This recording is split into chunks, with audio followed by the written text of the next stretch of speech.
Bueno, hoy traigo una palabra que Dios puso en mi corazón desde hace unos cuantos días. Una palabra que es hermosa, que dentro de ella hay un tesoro de enseñanzas, de sabiduría, mediante la fe de nuestros antepasados, la manera como se transmite y la importancia, la importancia que tiene esto para nuestras vidas, cómo moldea nuestras vidas, cuando hay esa descendencia de fe. Hoy vamos a tratar esta palabra, vamos a descubrir más bien cómo la herencia de la fe moldea realmente nuestras vidas. Para ello vamos a estar estudiando en 2 de Timoteo 1, 5 al 7. Vamos a leer primero el verso 5. Dice, trayendo a la memoria la fe no fingida que hay en ti, la cual habitó primero en tu abuela Loida y en tu madre Eunice.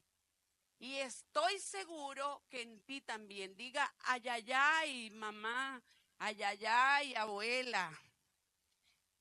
Déjame decirte que esta palabra trató conmigo.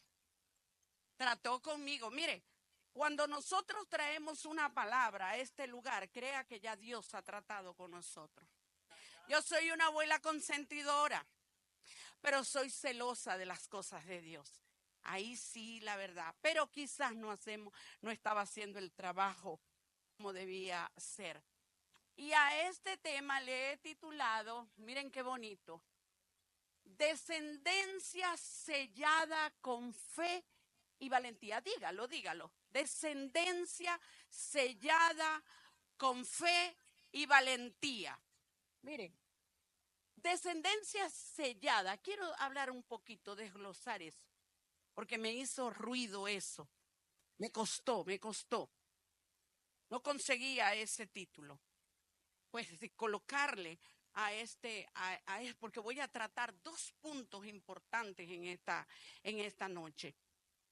Mire, sellada, me decía mi nuera con mucho acierto, sellado es algo indeleble, algo que no se borra. Y yo recuerdo que cuando estaba en los tribunales decían que teníamos que llevar las cosas selladas porque es lo que no se borra. ¿Ve? Las cosas con el tiempo se borran, pero uno puede buscar y los sellos se encuentran. Entonces, ciertamente queda sellada con fe y con valentía. Aquí nosotros en este verso 5 que acabamos de leer, Timoteo, primero Pablo ya sabemos, ¿verdad?, que es quien escribe esta carta. Pablo, después de saludarle, si nos ponemos a ver desde el verso 1, él le saluda, él le desea que esté bien, desea verlo. Y después de eso, entonces es cuando le dice, traigo a la memoria tu fe no fingida. Tremendo, ¿verdad? Tu fe no fingida. Pero ¿quién era Timoteo? Timoteo era un joven, un muchacho, muy joven, pero que tenía una fe sincera, una fe genuina. Ya vamos a definir lo que es una fe no fingida, pero yo sé que usted lo sabe. Una fe sincera había en él. Timoteo fue un muchacho bueno, pudiéramos decir un muchacho que gozaba de buena reputación.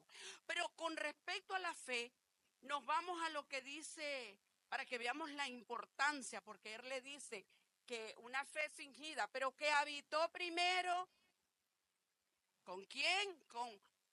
A tu abuela Loida y tu mamá Eunice. pero que estoy seguro que también está en ti. Y dice la palabra Hebreos 11:6 dice, pero sin fe es imposible agradar a Dios, porque es necesario que el que se acerca a Dios crea que Él existe. A veces nos suena eso raro de que si yo me voy a acercar a Dios, tengo que creer que Él existe. Hermano, a veces se hacen vanas repeticiones.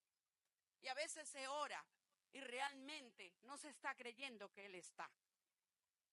Y entonces nosotros tenemos que creer que Él está. Pero realmente lo que más me llama la atención de esto, que dice que es imposible agradar a Dios. Quiere decir que Timoteo agradaba a Dios. Pablo lo sabía, porque le dijo que había una fe en él. ¿Ve? Entonces quiere decir que sí. Ahora, Timoteo era hijo de mujer judía creyente, pero de padre no creyente y padre griego. Y eso lo encontramos en Hechos 16:1, porque además después llegó a Derbe y a Listra. Había allí cierto discípulo llamado Timoteo, hijo de una mujer judía, creyente, pero de padre griego. ¿Por qué hago hincapié en eso? Amado, porque a veces en este tiempo romano, en este mundo romano, la autoridad era de ellos, de los padres. Pero aquí el rol se cambió y quien lo tomó fue la madre. O sea que todo es posible. A veces escuchamos, ¿no? Porque es que imagínate si es que el padre no es creyente, pero la madre lo es y la madre trabajó con él. Y entonces vemos aquí, pero de padre griego, pero sabemos que no era creyente, y daban buen testimonio de él los hermanos que estaban en Listra y en Iconio. Era un hombre, ya un joven que se hablaba ya de él, con la edad que tenía buen testimonio, era un hombre de valor, era un hombre que era del reino de Dios, era Timoteo. Y Pablo lo sabía y él no fue, él dijo, me lo llevo yo, pastor. Si usted consigue uno así, usted se lo trae, ¿verdad que sí? Eso no lo perdemos. Hasta yo me lo traigo aunque sea por el pelo, porque no, pero me lo traigo el pelo para acá. Para acá es que me lo traigo. Quiso Pablo que fuera con él. Y tomándolo, lo circuncidó por causa de los judíos que habían en aquellos lugares, pues todos sabían que su padre era griego. El meloncito no era griego, pero no era creyente. Por lo menos no en estos tiempos. No sé después si ese hombre se convirtió. Pablo sabía quién era él. Y ya desde ese tiempo, Pablo se lo lleva. Qué tremendo. Porque realmente él era un muchacho, un joven bien enseñado, bien enseñado. Ahora, ¿qué me llama a mí la atención y qué es lo que Dios quiere hablar esta noche? Hay un primer punto. Aquí Pablo revela el papel fundamental que ejerce los padres y los abuelos sobre los hijos.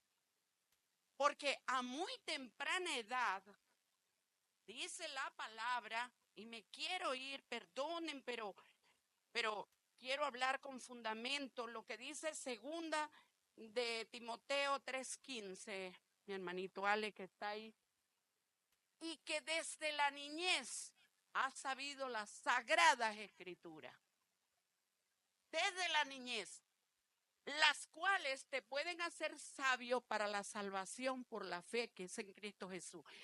Timoteo conocía perfectamente la historia de la salvación.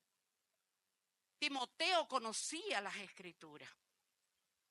Ahora, ¿cómo Timoteo conocía todo esto? Tenía una intensa educación, una devota educación tenía él, pero por la influencia de mamá y de abuela. De allí él obtiene este conocimiento. Ellas se esmeraron. Papá y mamá la responsabilidad de que tus niños, porque ya no puedo hablar de los míos son bastante grandotes. Hermosos mis dos hijos. Sí, mis dos hijos. Pero mis hijos conocieron al Señor y yo hoy me lleno de orgullo con mis hijos. Uno es pastor en Venezuela y este es también un pastor. Y que un día se va a levantar y va a decir, aquí estoy yo pues. Aquí dice la esposa y yo también. Porque yo sé que ese ministerio está en él. Eso ha sido sembrado. Ellos tienen una descendencia sellada. Ellos la tienen. Y así yo sé que hay muchos aquí, los pastores tienen sus hijos. Y así cada uno. Y el que no lo tenga, pues llamamos las cosas que no son como si fuera. Pero tenemos que hacer el trabajo. Pero a lo mejor ya no, yo no puedo ya enseñar a mi niño, ya lo enseñé. Porque a mí también me tocó, porque yo era cristiana, creyente, y mi esposo no. Y yo tomé también ese rol. Mira, amado, Dios hace cosas tremendas y lo mete a uno en esto porque sabe lo que sé de lo que estoy hablando. Pero sí tengo nietos. Nietos, porque no es que nos vamos a salir del asunto. Pero es que ya no tengo hijos, pero tengo nietos. Y a estos nietos hay que enseñarlos. A estos nietos hay que enseñarles la palabra. Hay que enseñarles a orar. Hay que enseñarles que existe un Dios majestuoso, el dueño de toda esta creación. Hay que enseñarles. No podemos dejar. Y digo que trató conmigo porque no lo estaba haciendo como debía hacerlo. Y lo reconozco. Y ahora la cosa es diferente. Vuelvo a mencionar a mi nieta. En días pasados yo oraba delante de ella y ella se levantó. Y yo oraba por mis nietos y los nombraba, ¿no? Y decía Luciano, Adasa, Danielito. Y ella entendía que estaba orando por niños y decía, abuela, por Benjamín, por Sofía, por Ailín, por Natalia. Me quedé asombrada. Ella sabe que hay que orar. ¿Ves? Entonces, amado, el varoncito cuando tiene alguna necesidad dice, abuela, vamos a orar por esto. ¿Ves?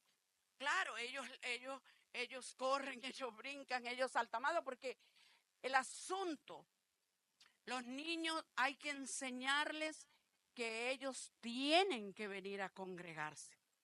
Pero papá y mamá tienen que modelar conducta. Porque si papá y mamá no vienen, cuando un día se le ocurra, ellos van a decir, bueno, ¿y cómo es esto? Si no te he visto salir para la iglesia. Entonces, hay que modelar conducta, hay que enseñarle las escrituras. Hay maneras de poder enseñar historias bíblicas a nuestros niños. Aquí nosotros en este verso vemos cómo se muestra el poder transformador de la fe en este versículo 5 de nuestros antepasados, porque dos mujeres se dedicaron a enseñar a un varón que fue el sucesor de casi nadie, de Pablo. Usted sabe que yo soy fanática de admiradora de Pablo y de Elías. Pues, casi nada. Son mis amigos. Bueno, y él fue el sucesor de Pablo. Imagínense quién era Timoteo, de que él tenía tanto conocimiento, tenía tanta sabiduría, tanto aprendizaje, y llegó a ser el sucesor de Moisés, de Pablo. Pero es ese el asunto, ¿ve? Que esto se le quedó a él grabado. Y no solamente hablamos de Timoteo. Nosotros hablamos también, vemos la historia para nombrar algunos, Abraham, Isaac y Jacob. En Génesis 24, perdón, 26, 24, Dios le recuerda la fidelidad de Abraham. Dice, aquella noche se le apareció Jehová y le dijo, yo soy el Dios de tu padre, Abraham, no temas porque yo estoy contigo. Te bendeciré y te multiplicaré tu descendencia. ¿Por amor a quién? A Abraham, mi siervo. Qué tremendo que el Señor pueda hablar y pueda decir eso. Entonces, ¿por qué? Porque ahí hubo también transmisión de la fe. Hubo también, se quedó arraigada, se quedó allí. Ahora, esta conexión con la fe de nuestros antepasados no solamente nos proporciona un fundamento sólido que es importante, que nosotros estemos bien fundamentados, sino que además lo inspira a tener valentía, confianza en Dios. Cuando una situación viene para una persona así, no se es barata, como decimos allá en Venezuela, no se es barata, sino que se para en la brecha. Eso es lo que hace. Entonces, es importante lo que ellos o lo que adquirimos cuando venimos de una situación así. Pablo le dice una fe sincera de la abuela, porque la abuela también tenía la fe sincera, no fingida, como dice aquí las escrituras, que fue transmitida. Vamos a ver un verso. Este principio lo vamos a reforzar en Deuteronomio 6, 6, 7, donde se instruye a los padres para que enseñen diligentemente. O sea que estamos hablando lo que dice la palabra. Dice, estas palabras que yo te mando hoy estarán sobre tu corazón. Se las repetirás a tus hijos y le hablarás de ella, estando en tu casa y andando por el camino al acostarse y cuando te levantes. Bien, está reforzado en este verso. Aquí se le instruye a los padres que deben ser diligentes en enseñar la palabra a estos hijos. Esto es importantísimo porque esto lo que ayuda al crecimiento espiritual de cada uno de nosotros, como sucedió con Timoteo. Timoteo ayudó esta enseñanza, esta influencia al crecimiento. A lo mejor ustedes me dicen, bueno, pero hemos visto casos de hijos de pastores, hijos de evangelistas, hijos de profetas. Bueno, a veces nos ocupamos de todas las cosas y no nos ocupamos de lo principal. Porque mal puedo yo amo las almas. Y por eso algunos de ustedes habrán visto en algún momento y dirán, esta hermana no me conoce tanto y me llamó para ver cómo yo estaba. Porque un alma es cosa importante para Dios, porque para Dios lo que late en su corazón es alma, alma, alma todo el tiempo. Entonces nosotros tenemos que cuidar esas almas. A nosotros nos duele esas almas. Entonces tenemos que cuidarlas, que protegerlas. Está muy callado hoy. Yo como que me voy a callar porque no veo, no sé qué está pasando aquí, ¿no? Ahora, cada una de las mujeres que estamos aquí y de los padres que están aquí, debemos agarrar aliento cuando vemos lo que sucedió con Timoteo, el trabajo que hizo su abuela Loida y hizo su madre Eunice, porque dio resultado. Dio resultado. Ese hombre, no es que solamente yo estoy hablando de que fue el sucesor de Pablo, es que ese hombre predicó el evangelio. Él predicó, se convirtió en un evangelizador. tremendo el trabajo. Y tuvo que ver las enseñanzas que recibió en el momento de su niñez. Entonces nosotros no podemos pasar por alto. Si a lo mejor has visto casos de que no pasa, a lo mejor no se preocuparon como se tenían que preocupar. O también te voy a decir algo. Nosotros podemos infundir desde niño, podemos enseñar desde niño.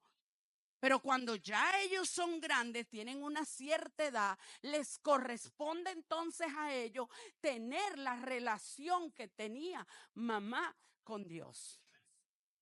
Ya eso es otra cosa. Ya yo no puedo ser responsable de lo que pasa ya con mis hijos. Una raíz. Pero como Pablo sabía lo que había en él. Sabía que era un hombre preparado. Era un hombre con una fe no fingida, que ya no le definí lo que era fe. Imaginamos que una fe no fingida es una fe que no es hipócrita, es una fe que no es una actuación, una fe que no es un show, es una fe genuina, una fe sincera. Esa era la fe que tenía Timoteo. Y entonces, Timoteo, si tú tienes todo esto, ¿cómo vas a dejar que se te apague el fuego? No. Entonces por eso él le dice que avive el fuego que hay en él. Él estaba hablando porque sabía que había un llamado en él y que lamentablemente se le quería como apagar. No se había apagado, hermano, pero intentaba, y eso era lo que él no quería, porque estábamos hablando de un hombre valioso, de una perla, como le llamo yo, una perla preciosa en las manos de Dios, como un instrumento de él, y él no quería. Ahora, cuando yo sacaba esta enseñanza, amado, yo venía aquí a Abba Padre, yo miraba a Abba Padre. Aquí hay gente valiosa. Y yo no te estoy diciendo eso porque te lo estoy diciendo porque estoy parada aquí y me quiero congraciar contigo para que tú me aplaudes, para que tú digas que la hermana. No. Es porque Dios muestra. Es porque Dios muestra las personas. Mire, yo no me paro ahí en balde solamente. Sí, es importante que yo te dé la bienvenida, pero en ese lugar Dios me muestra las personas. Y yo a muchos en privado le he dicho lo que veo. Y yo en esta noche te digo que avives el fuego del don que ya está en ti. Que no va a ser Dios más nada, porque ya Dios te lo dio. Y esto también va para nuestros hermanos de Facebook. Yo sé que hay mucha gente sentada allí escuchando. Y necesito decirle que tienen que avivar el fuego. Hay un llamado y hay que salir a hacerlo. Igual en iglesia, hay que salir a hacerlo. Ya es tiempo de avivar ese fuego que está en ti. Ese fuego que ya, ese don que ya Dios puso en ti. Dios da los dones. Y tú verás si tú lo vas a usar o no lo vas a usar. Porque ese don te lo da Dios para que tú lo pongas a la disposición del reino. Ese don no es para que lo tengas allí guardado y lo apliques en lo tuyo. Cuando una gente tiene el don, porque eso es irrevocable. Eso es irrevocable, nunca se te van a ir. Pero hay que avivarlo, porque esos son para ser usados para la gloria y honra de Dios. Para Él es esa gloria. Y como te dije, no depende ya de la voluntad de Dios, porque ya Dios te lo dio. Aquí hay gente preparada. Aquí hay gente que lo que necesita es avivar el fuego. Amado, y no te estoy diciendo que tengas el fuego ya apagado. No, pero no está brilloso, no está brillante. no está iluminado. Ese fuego que no podemos estar parados, que si pasamos, no sé, estamos llamamos un Uber, llamamos a alguien, pasamos y algo nosotros hablamos de la palabra, porque no nos podemos quedar, y eso también se ve,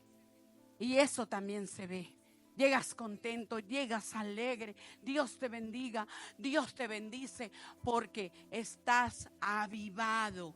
Pero ya no depende de Dios si lo estás haciendo o no lo estás haciendo, porque ya Él lo dio.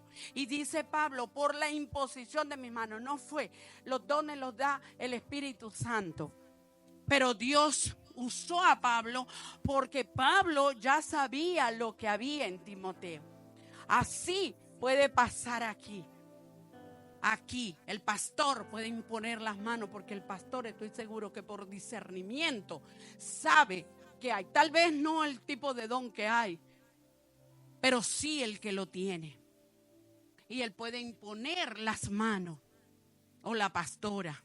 Ellos lo pueden hacer. Esta no es la única manera, pero es una de las más comunes. Y no debemos descuidarlo. Ahora, yo digo, ¿qué es entonces avivar el fuego? Porque, hermana, estás diciendo que no está apagado. No está apagado. Dice el profeta, necesita leña necesita. Y yo te voy a contar un testimonio rapidito. En la último campamento que fuimos, y esto lo voy a decir porque Dios lo ministró a mi espíritu. Me trajo inmediatamente, porque yo decía, ¿cómo explico que el don no está apagado, está prendido, pero sin embargo no hay fuego? Y entonces el Señor me llevó al campamento. No, en el campamento había llovido y había mucho frío. Y entonces los muchachos, los líderes, hicieron una fogata. Como había frío, nosotros nos colocamos alrededor de la fogata para que nos diera calor. Realmente no nos estábamos quemando, estábamos bien ahí la cosita. Yo no sentía fuego. De pronto alguien dice, no, pero es que hay que meterle candela, hay que meterle leña, hay que meterle... Es más, creo que hasta escuché que alguien dijo, hay que sacarle la ceniza. Y yo luego ahora estudiando esto digo, qué tremendo. Claro, porque se le saca la ceniza y se le mete nueva leña. No hubo necesidad, no sé si la sacaron, pero lo que sí sé es que le metieron trozos más. Y de pronto salió esa llama incandescente, esa llama brillante, que ya no pudimos estar más allí. Nos tuvimos que separar entonces de la fogata, porque había ya eso sí quemaba. Ese es el fuego que está hablando el Señor. Ese fuego que ya nosotros no lo resistimos, que nosotros tenemos que predicar, tenemos que salir, tenemos que hacer, tenemos que trabajar, porque sabemos que hay algo que Dios ha depositado en nosotros y que no podemos ya estar sentados. Ya es el momento. Ya es el momento de salir a hacerlo. Y cuando yo escuché a alguien, yo no sé quién dijo de la ceniza, amado, porque la gloria de Dios, la unción de Dios, la de ayer no es la misma de hoy. No. Hay que sacar toda esa ceniza, todo eso que ocurrió, y luego le metemos más candela.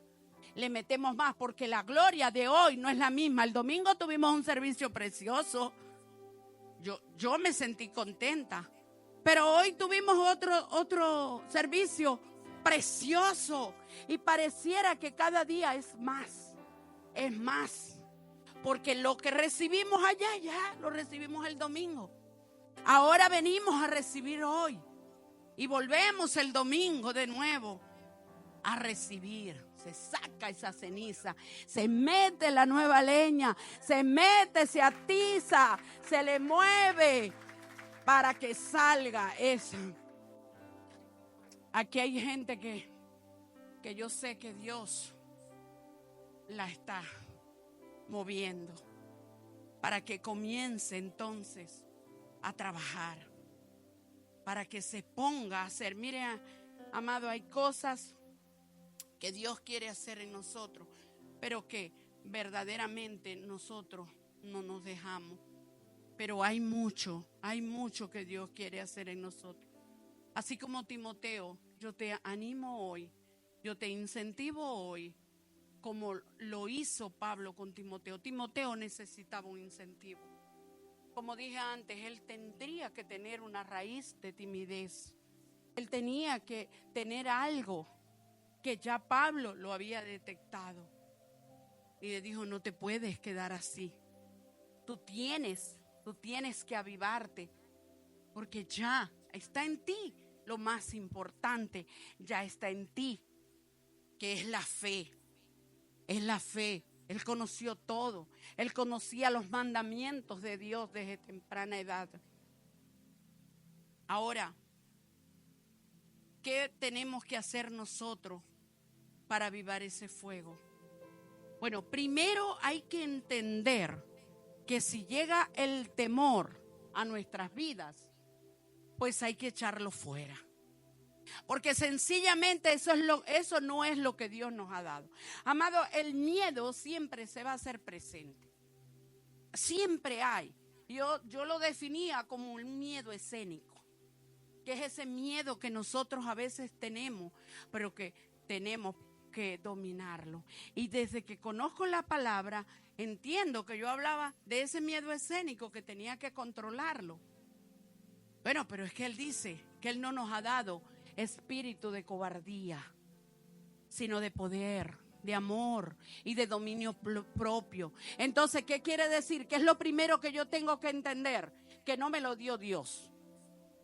Y por lo tanto, yo tengo que sacarlo inmediatamente de mi vida, porque no me lo dio Él.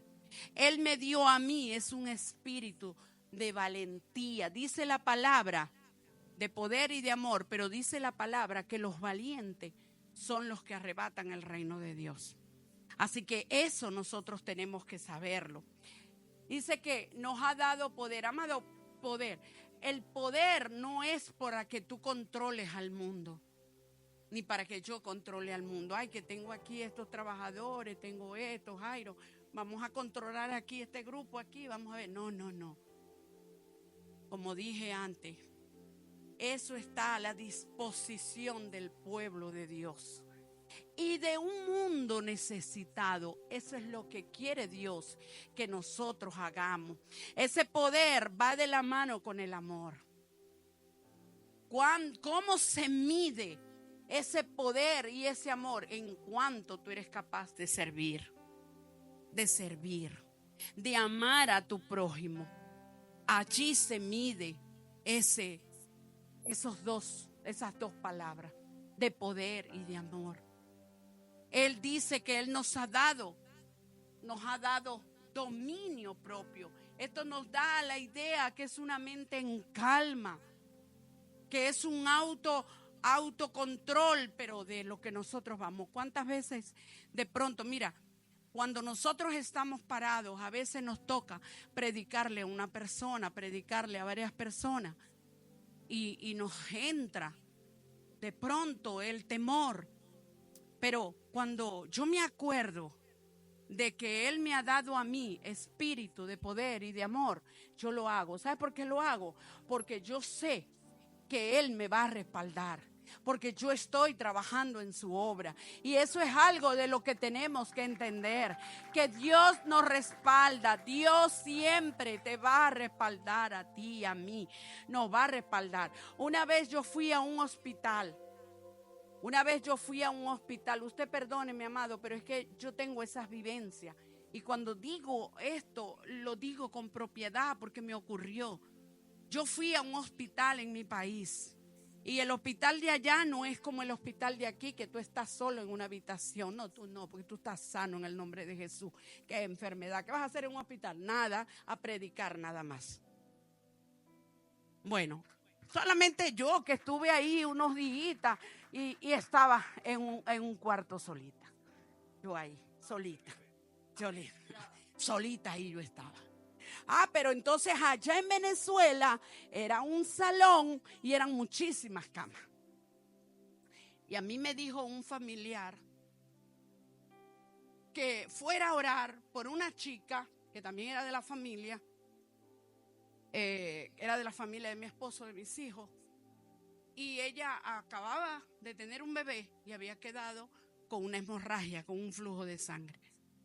Entonces yo dije, Carelita, esto es fácil, porque Careli, pues, así se llamaba la chica, yo le tengo confianza, me oro por ella y aquí no pasa nada. Cuando yo me consigo con ese panorama, que ella le había dicho, mi tía viene, y mi tía es evangélica, como dice la gente así, y mi tía es evangélica y va a orar.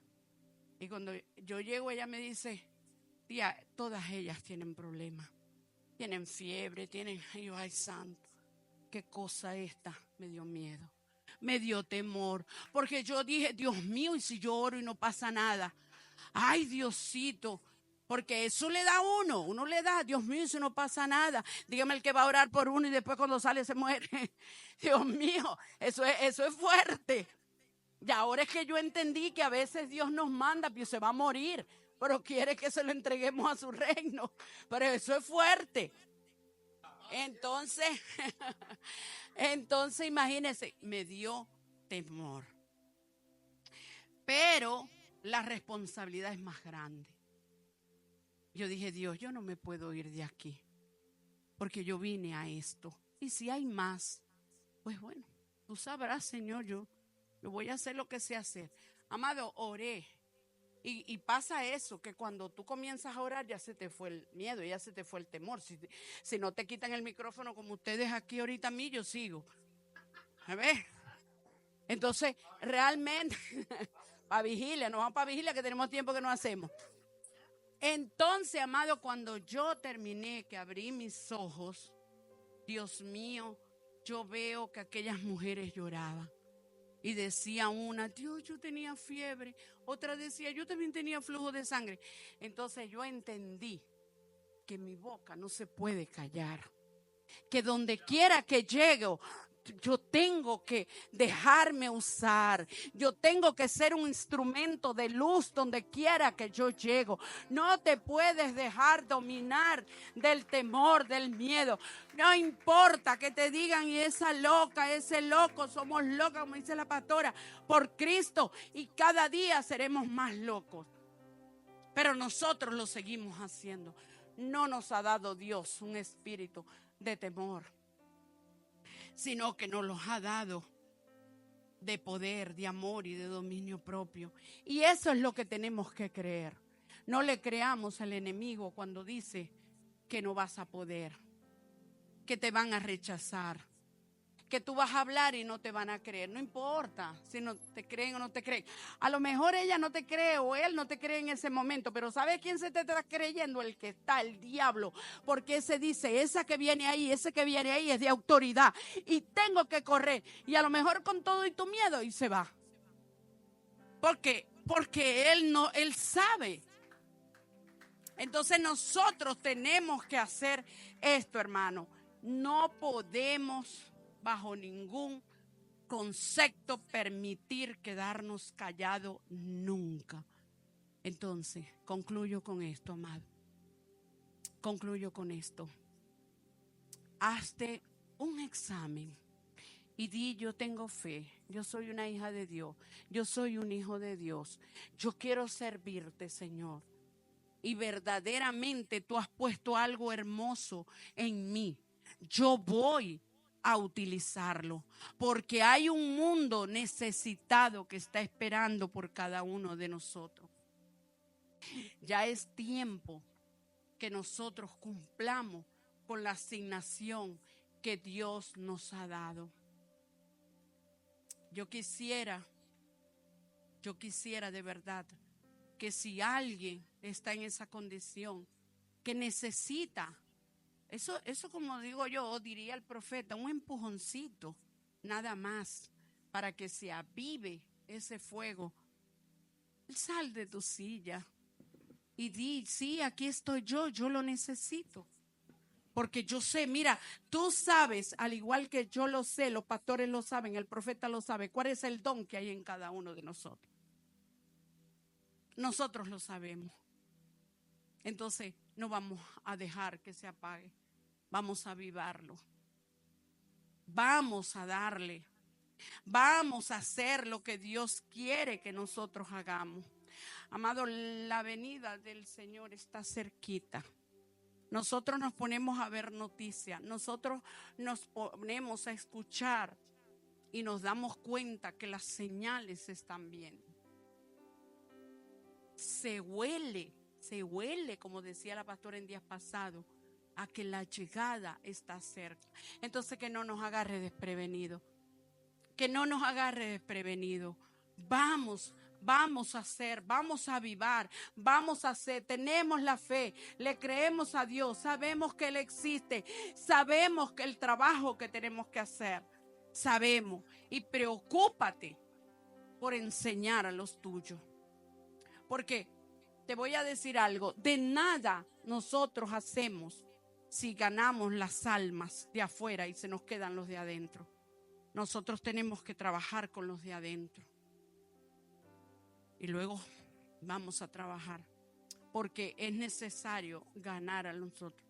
Dios quiere, mire, Dios quiere para nosotros más que comodidades, más que trabajo, más que dinero.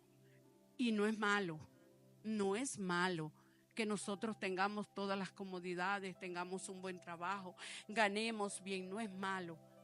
Pero Dios quiere más que tú te preocupes de avivar ese don y salir a hacer el trabajo que Él te ha mandado a hacer.